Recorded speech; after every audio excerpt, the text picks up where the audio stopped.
Magandang araw, welcome mga kapatid sa aking channel. Ngayon ibahagi ko sa inyo ang aking kalaman sa karunungang lihim. Narito, pambakod sa sarili kontra diskomunyon.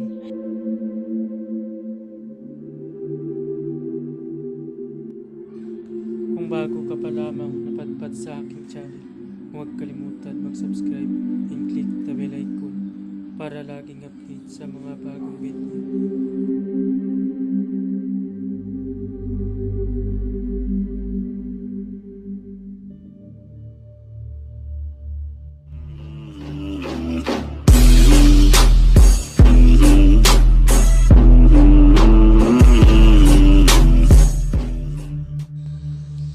Pamilin, mahalin at pagkaingatan ng bawat ibinahagi ko sa YouTube channel na ito.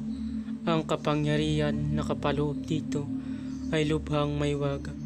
Gamitin lamang sa kabutihan at pagganap ng kalooban ng Diyos. Maginhawaran at laging isa puso't isip ang 7 layunin ng Diyos.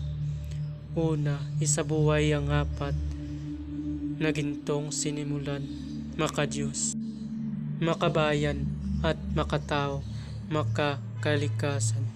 Pangalawa, isagawa ang pag-ibig sa Diyos, pananampalataya at pag-asa sa pamamagitan ng tiyaga. Pangatlo, isakatuparan ang kabutihan, katuwiran, kalinisan, katotohanan, kadalisayan, kaliwanagan, at kababaan ng kalooban. Pangapat, ipalaganap ang pagkakaisa, pagmamahalan, pagtulong sa kapwa, pagmimisyon, paglilinis ng sarili, at pagbabago na paunlad.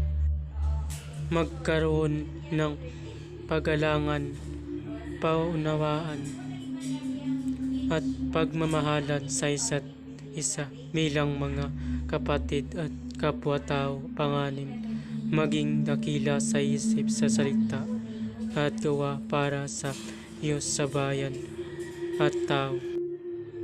Pangpito, ipagpatibay ang kautusan ng Diyos, tumulong sa pagpapaunlad ng katauhan ng bawat kasapi ng samahan at tumupad sa at ikain ng Diyos sa tao sa pamamagitan ng pagsunod sa mga layuning ito.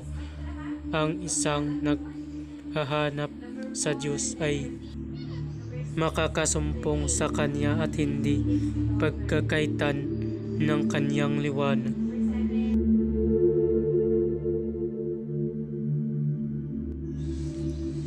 Pamamaraan, ang paggamit ng orasyon ito ay kailangan mataas ang iyong kalaman pagdating sa spiritual dahil isang mataas na uri ng orasyon ito, kaya kailangan i-active mo muna ng 49 days o 48 days o idugtong sa iyong debosyon. Para saan nga ba kapag i-active mo ang orasyon? Para po ito sa iyong sarili dahil kapag na-active mo na ng 49 days na walang patla at kabisado mo ang orasyon kapag nagkasakit ka, kaya mo gamutin ang iyong sarili.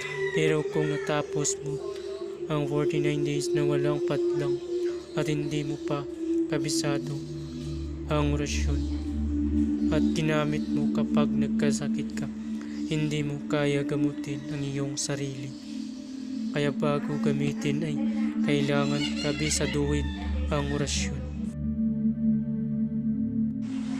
Bago gamitin ang orasyon, magdasal muna ng 3 Ama Namin, 3 Abagilong Maria, at 3 sumasampalataya at isunod ito.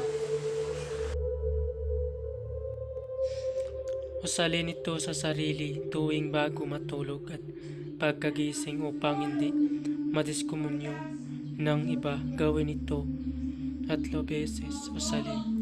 Jai Rex Verbatim Yeshua Maria Trayumi Suambit Pikabit Mi Serta Yeshua Maria Yesus Salimi Yorigulhum Gat Bestro, Mugum, Mundi, Mitam, Mikam, Yam, Percum, Deus, Maria, Unyamur, Albami, Orbi, Rex, Verbum, Amin, Ojai, Rex, Yerbantim, Yeshua, Maria, Tragiumi, Suambet, Picabet, Mihi, Serta, Yeshua, Maria, Isosaleme, Yoregon, Hom, Gat, Bestro, Mugum, Mundi, Mitam, Mikam, Jam, Pergum, Dios, Maria, Munyamor, Salbami, Orbi, Rex, Verbum. At isunod ito ng 3 beses din. Sator, Aripo, Tinit, Operaro, tas Sator, Aripo, Tinit, Operaro, tas gawin yan ng walang pagalinlangan. Maraming salamat.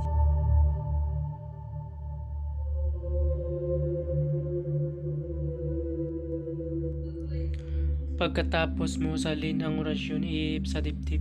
Pakrus, gawin ito simula First Friday hanggang 49 days na walang patlang. Pag pumatlang ng isang beses, ay ulitin hanggang sa matapos. Maraming salamat po mga kapatid.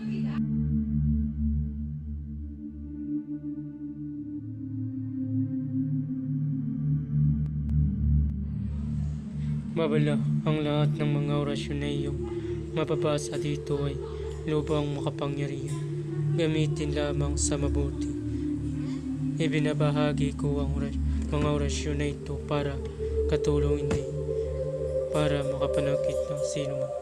Ang sino man na gamitin ito sa masama ay magkakamit ng walang hanggang paghihirap habang buhay, hanggang kamatayan. Maraming salamat po.